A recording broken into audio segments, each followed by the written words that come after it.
What's up guys, my name is Liam, and today we're going to be taking a look at the Piranha mouse mods AIM 8K and the Neo 8K. With endless options out there on the market, I did want to take another look at these to see how the feeling and the build of them stacks up and whether or not this is going to be the perfect mouse mod for you. So let's check it out.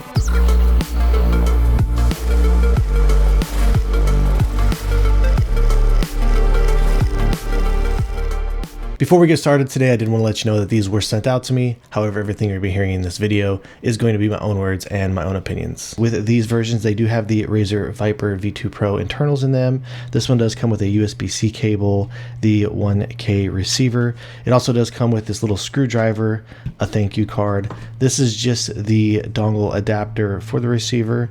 And then they do also include a bag of gummies. As far as the coating goes for the feeling of this in the hands, it is very grippy. Now, just to be clear, this is a bit more on the chalkier end, so it does have a little bit more of a rougher feeling to it. For me personally, I don't really mind chalky feeling mice. I do know that there are people out there that do prefer the smoother, more glossier type of feelings to them. So as I have been using this in game, it is very grippy, even on the buttons, a lot of grip there, so no issues at all. As far as the overall build and the shell integrity on it, I was kind of hesitant to receive this, being curious, how flexible it's going to be, if there's going to be any movement to it. And it's just starting out with the holes. You can see there's holes all over this thing. It is actually a pretty solid feeling. Now, if I were to push really hard on this, you can get some bend or flex there just with the point of my finger, but pushing on this with my flat hand, with my palm, you don't get any type of movement or bending. So literally the entire time that I've been using this and gripping it in game, it just feels really solid. And in fact, I am really impressed with the overall design of this. And what I mean by that is, if you were to look here closely, this is all just one solid piece. And I really do feel like that this is very revolutionary, especially for when you're getting into gaming mice that is this lightweight. So just looking over here at the design on the sides, if we were to throw it up against the Razer Viper Mini, as you can see here, the top buttons are kind of exposed from the side. So if you're kind of gripping this tight on the top, or you have some type of a grip like that, you can kind of push these buttons around. And coming over here to the final mouse, when they originally announced the ULX, I honestly was pretty disappointed to see that there were not really any type of design changes to the overall shell and the body of this mouse. It's kind of just the exact same thing as the Starlight, using a different material. The fact that this is all joined together and it's just one piece, you don't get any type of movement or anything like that. And the one thing I really enjoy about this is it doesn't have a bottom on it, but the PCB is actually mounted up into the inside of the shell, and they are using it to reinforce the shell integrity on the sides. So again, if I were to use my pointing finger, you can get just a very little bend there, but just gripping this as whole, I could squeeze on this very tight. And I'm really impressed with how rock solid this thing really does feel in the hand. And the reason I'm bringing this up to you guys is I feel like as these gaming mice are getting lighter, it really is important to try and adapt and to try different types of methods like this, because when you're dealing with materials that are this lightweight, this thin, and have the potential of being, obviously much more flexible, I really do admire all of the design choices that they went with when designing this, and it really does stand out different from anything else out there and feel pretty unique with the just overall general build of it. And I'm not intentionally trying to take this moment to try and say anything negative about the final mouse, but the fact that they do use separate pieces. This top shell right here is a different piece, as well as mouse 1 and 2, these buttons right here, to the side and the internal shell structure, and even on the base. So obviously, as you've seen in my reviews before, when you are getting with these lighter style mice and you have all these separate different pieces in here, it just gives all these areas right here for just additional flex and movement. The fact that these buttons are exposed right here, when I do grip this mouse, I do kind of tend to move these buttons around. So even if I were just to give this like a really quick squeeze, you can just kind of see the flex in all of the shell all around there, from front to back here, even on the base, on the bottom. You just get so much more movement. And if I were to pick this thing up and just squeeze it, it just feels so much more solid and so much more rugged, being just one solid piece, being reinforced and aligned pretty well with the PCB. And even after I have broken this thing in, if you're squeezing it really tight, you can get some side to side shifting where this thing Again, just all around really impressive with the feeling of this in the hands. And as for the AIM 8K, you pretty much get a similar type of feeling to it. You get that chalky feeling with the coating on it, and it does feel really grippy. So next up, going into the switches, obviously since these are both using the Razer Viper V2 Pro internals, it is using the Razer optical switches on it. And the click implementation on this, it does feel pretty impressive. You get just a very slight bit of play there, but really quick and responsive on both mouse 1 and 2. The click implementation on this, even though it is one solid piece, it feels pretty good. It's pretty lightweight. I would say even comparing it to something like the Final Mouse or the Razer Viper Mini Signature Edition, even though it's one piece up here, it doesn't make the clicks feel like they're a whole lot heavier. And the fact that I have been trying to be really rough with this, you get like almost no side-to-side play there on mouse 1 and 2. So the implementation all around, if you do come up in the front, you do just get a little bit more of play, typical with any other type of mice. But I mean, all around, for this being a mod, I'm really impressed with how the clicks do feel on this. And the same thing on the AIM 8K. Now this is more of a different style mouse, just purely fingertip, but the pre-travel and the post-travel on this one is very impressive. Not a whole lot to say about the scroll wheel. It is just using the Razer scroll wheel. I do appreciate the fact how they do still have a rubberized ring on there. So nice and grippy, but again, nothing too different out of here if you've used a Razer Viper V2 Pro or anything like that in the past. You do know what to expect with the scroll wheel on this. The side buttons on this, they also do feel really good. There is just one slight room for improvement here. The pre and the post travel feel really solid, very lightweight, but they do have just a little bit of rocking on them left to right. I don't usually have an issue with rocking side buttons when I'm using them in game. They didn't feel too bad. So everything about just the usability, the clicks of this, and the build quality, it is honestly just very impressive. And lastly, the skates that they are using on this, I do believe that these are just the G305 skates. And since they sent me an extra pair of the Tiger Ice, I do believe that these might be the Tiger Ice skates. And again, I do believe they do at times have different options of those, but these skates have been feeling fantastic with the design and the weight of this mouse. So let's go ahead and drop the click quality sound check.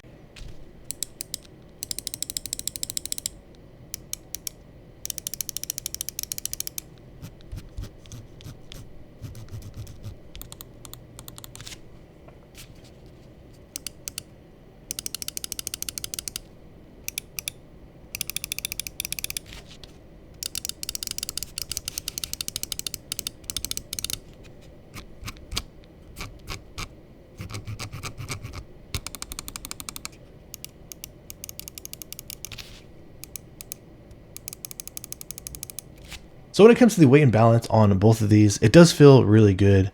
I got really solid front to back and left to right. This does have the 150 milliamp hour battery mod in it. If you were to go with the regular battery, I think it was a 300 milliamp hour battery that comes stock on the Razer Viper V2 Pro. It does add, I believe, around 3.5 grams of additional weight. So with the Neo, throwing it on my scale, looks like I got it coming in at approximately 31.5 grams. And if you prefer the AIM 8K, the more of a fingertip style option, looks like I do got it coming in at approximately 21.2 grams. If you do want to use these mice with either the 2K, 4K, or the 8K polling rate, you do need to purchase that Razer high polling rate dongle separately. But with my experience, I have been using these with the 8K polling rate, and with this 150 milliamp hour battery, I've been getting around probably 6 to 8 hours of use on a full charge. And for the AIM 8K, as you can see here, this is just purely a fingertip grip style mouse. So it does have this longer side over here, which is the area for the thumb over here. Feels really solid when you are using it. So the way that I was gripping it and playing with it was just something kind of like this. And as you can see here, I do feel like the sensor placement on this copy and everything, it does kind of align right there with my pinky for the most part. So everything about this feels pretty good. With the Neo 8K, one thing that I did kind of have to adjust to, playing a lot with the Razer Viper Mini Signature Edition. If you can look at these side by side, you could see just with the design of the Razer Viper V2 circuit board, the sensor does have a little bit lower of a positioning there. So this is something that I did notice the second I started using this, and I did kind of have to adjust to it. The shape of both of these is great. It's pretty straightforward. Like I said, with the AIM 8K, purely just a fingertip style mouse, and there really is only one way to grip it, since you're not able to really move your thumb up towards the front or everything like that. So it does feel really good with the shape over here. Now, as far as the Neo 8K goes, this does take a lot of inspiration from the Razer Viper Mini, but it is not a one-to-one clone. So let's just go ahead and throw those up against each other really quick so I can show you what I'm talking about. Now, looking at these side by side, they do look pretty familiar to one another, but the bottom grip width right here on the Razer Viper Mini, it is a little bit more wide, and the Neo 8K just feels like it's a little bit more narrow and almost like it's a little bit more long. That's probably due to the design that they tried to shorten up the sides to make it align with the circuit board as closely as possible to give it a much greater shell integrity. But looking at both these over here from the rear, the top curve profile down to the sides, it actually does feel really similar on both of these with the top width. I do feel like the Razer Viper Mini does kind of fall off just a little bit more aggressively down from the mid hump to the rear. This one does have a little bit slower of a taper. So again, all around it's just feeling like a little bit of a more narrow, and I would say longer version of the Razer Viper Mini.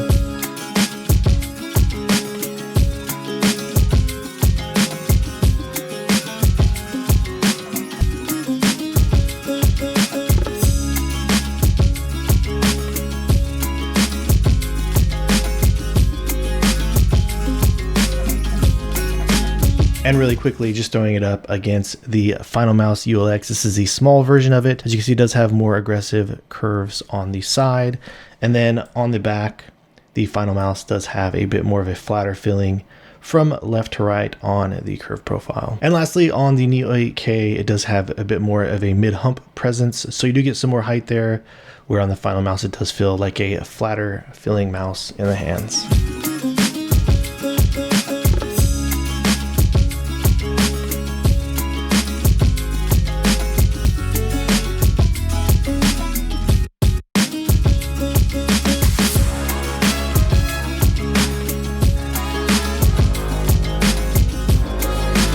When looking at the AIM 8K next to the HSK Pro, over here on the bottom, it does kind of curve in more towards the front on the HSK Pro, whereas you can see the AIM just has the flatter filling sides to it.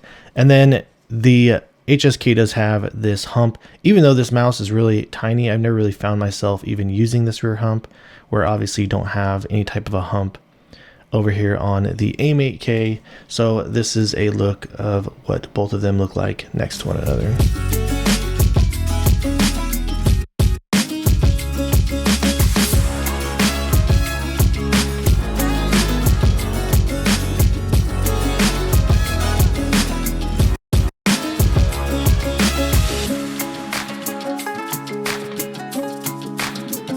All right, and finally, when looking at it next to the G-Wolves HTR on the side profiles, you can see the AIM 8K is just a little bit more flat, but the G-Wolves does have more of a front end presence with a bit more height, and then obviously do have that much more aggressive hump over here in the top middle of the mouse. So finally, here's a look at both of them from the side.